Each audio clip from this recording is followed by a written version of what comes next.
In the 1880s, a debate raged in the field of deaf education over the use of sign language versus lip reading, or manualism versus oralism. The two faces of these movements, Edward Miner Gallaudet and Alexander Graham Bell, yes, the same one who supposedly invented the telephone, fought a bitter battle over teaching methods with little regard for the deaf community caught in the middle. My name is Emma, and this is Learn from the Past, a channel where I geek out about cool history stuff, and you hopefully learn some cool history stuff. Let's get started.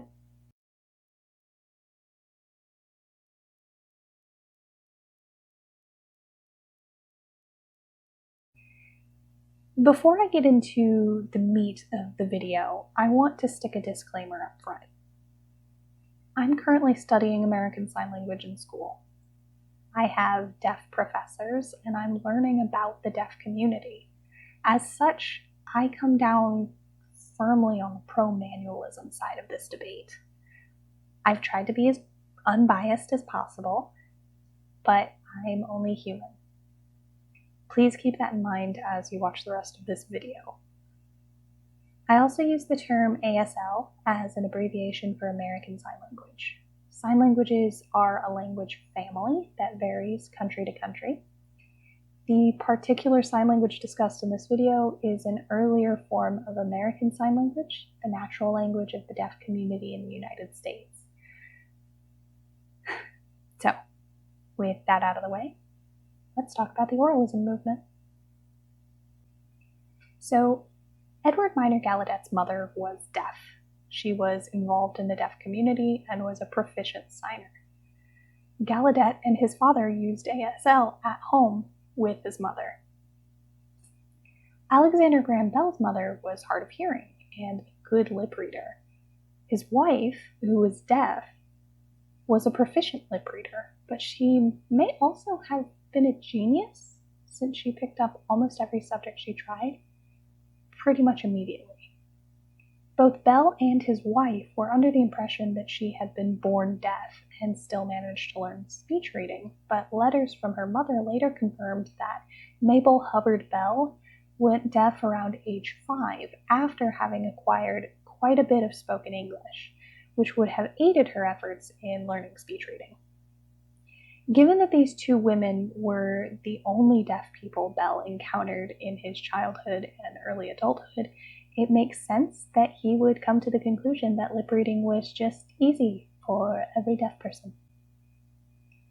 Because of their backgrounds, both Gallaudet and Bell had a vested interest in deaf education.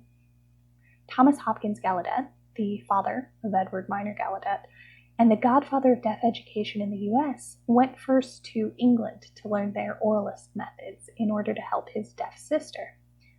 But the English were suspicious of outsiders and denied him entrance into their schools. Instead, Gallaudet went to France, where he learned manualism, LSF, the French Sign Language. Manualists called this providence. Oralists called it coincidence. Because Thomas Hopkins Gallaudet was the first to attempt deaf education on a large scale in the US, manualism was the prevalent educational method in the 17 and 1800s because it was easiest for deaf people to learn. At the time, the tragedy of deafness was largely considered to be an isolation from the Word of God and from Christianity. This problem was solved easily with access to sign language. In the late 1800s, the tragedy of deafness transitioned to the isolation from hearing society caused by sign languages. It's important to note that there is a modern movement in the deaf community known as deaf gain, a phrase meant to be the opposite of hearing loss, that stresses the pride and positivity of being a part of deaf culture. So neither Bell nor Gallaudet's beliefs would be considered appropriate in today's society. And while it appears that both Bell and Gallaudet were doing what they thought was best at the time, neither of these philosophies have aged well. These philosophies were just starting to butt heads when, in the late 1890s, a large number of deaf educators retired all at once, leaving openings in deaf education. that were quickly filled by oralists. This is what set the stage for the oralism movement that followed. The 1880s also saw a surge in immigration to the US, causing widespread anti-immigrant sentiment. Oralists leapt on this, casting deaf people's inability to speak and understand English as a way of making deaf people, quote, foreigners in their own country. Capitalizing on linguistic elitism and an immigration metaphor, oralists were primed for success when the Milan Conference, an 1880 International Conference on Deaf Education, declared oralism the law of the land. Alexander Graham Bell, already famous for the invention of the telephone, was a natural choice for the face of the new oralism movement. Bell's eugenicist beliefs also aligned with oralism's anti-immigrant roots. Bell stated in his diaries that his goal with the oralism movement was total assimilation as a way to prevent intermarriage of deaf people. Bell thought that preventing deaf people from marrying each other would eventually eradicate deaf people altogether. Moving on for a moment from Bell's complete misunderstanding of Mendelian genetics, Bell's pro-oralism stance seems to have had less to do with integration and more to do with an ableist eugenicist stance. Bell would later write in his diary that he shot down the idea of proposing a marriage ban and the national registration of all genetically deaf people, not because he thought this too extreme, but because he thought it would never get congressional approval. Yes, that's right. Alexander Graham Bell considered genocide. Because he couldn't eradicate deaf people, he settled for eradicating sign language, cultural genocide. Gallaudet, on the other hand, whose deaf mother was fluent in ASL, who spent his life in deaf education, and who married a deaf signer, dedicated his career to the preservation of deaf culture. Bell and Gallaudet began their feud in a series of letters to one another in the early 1880s. This feud grew bitter and angry and culminated as each spoke against the other at an 1884 conference on deaf education that reconfirmed oralism as the method for deaf education worldwide.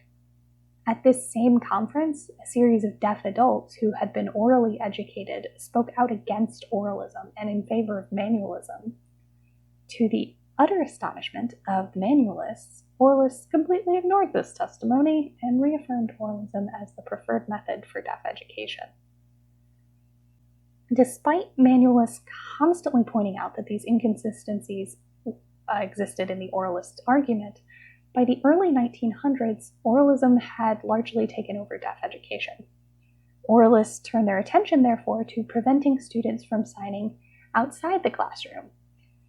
Manualists pointed out the fact that orally educated students still found ways to sign to each other meant that sign languages were the natural language of the deaf. While manualists argued for the preservation of the beauty of sign language in deaf culture, oralists, conflating equality and equity, called hypocrisy on the idea that deaf people could be both normal and acceptable and have their own distinct culture and language. Manualists, or naturalists, wanted to preserve the natural diversity of language and culture. Oralists, or assimilationists, wanted a uniform society with no recognizable differences. What did deaf people think of all this? Well, mostly they saw manualists as the lesser of two evils. While manualists were patronizing, thought of the deaf community as a charity project, and refused to let individuals rise to positions of prominence in the movement, they also didn't stomp all over their language and culture. Most deaf people were more anti-oralist than pro-manualist.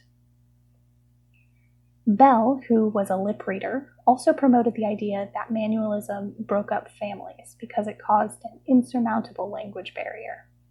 He proposed oralism as the solution to this problem so that deaf people could speak English like their hearing family members.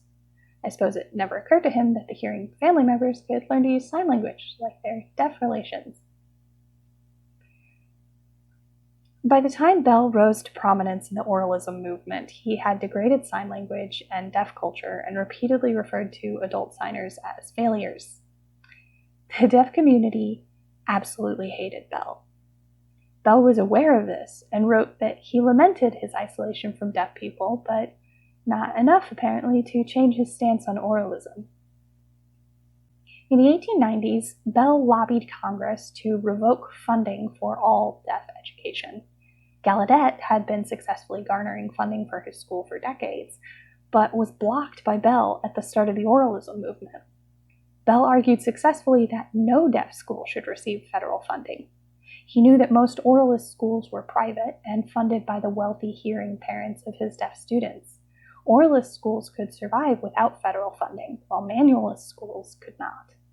Bell and Gallaudet continued to fight incremental congressional battles like this for the rest of their lives. The turning point in the debate for the two leaders was a congressional conference in 1891. Gallaudet asked for funding for a normal school, or a teaching school, to teach deaf education.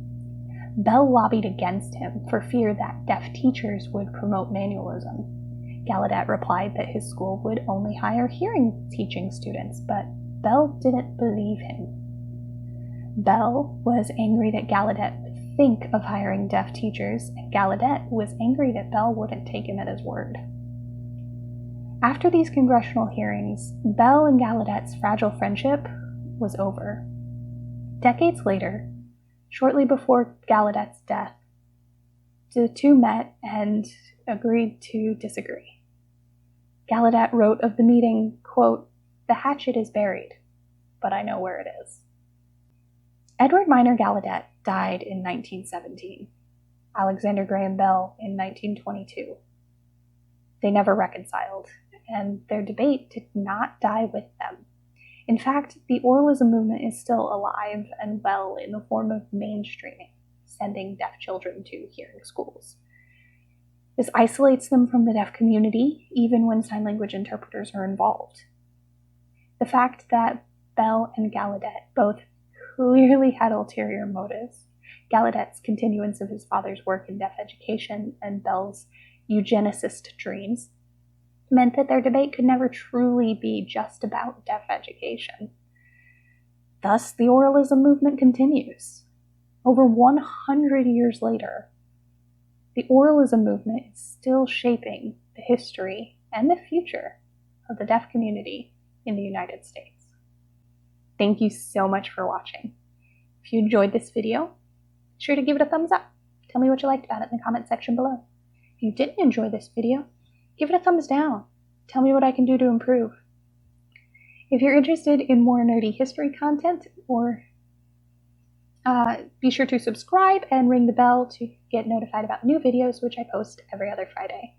If you're interested in learning more about the oralism movement, I have cited my sources in Chicago Manual style at the end of this video, so you can learn more or just fact check me if you want, because that's cool too. You should do that, actually.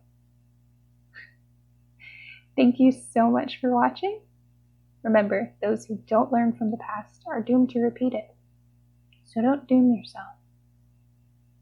I'll see you next time. Bye.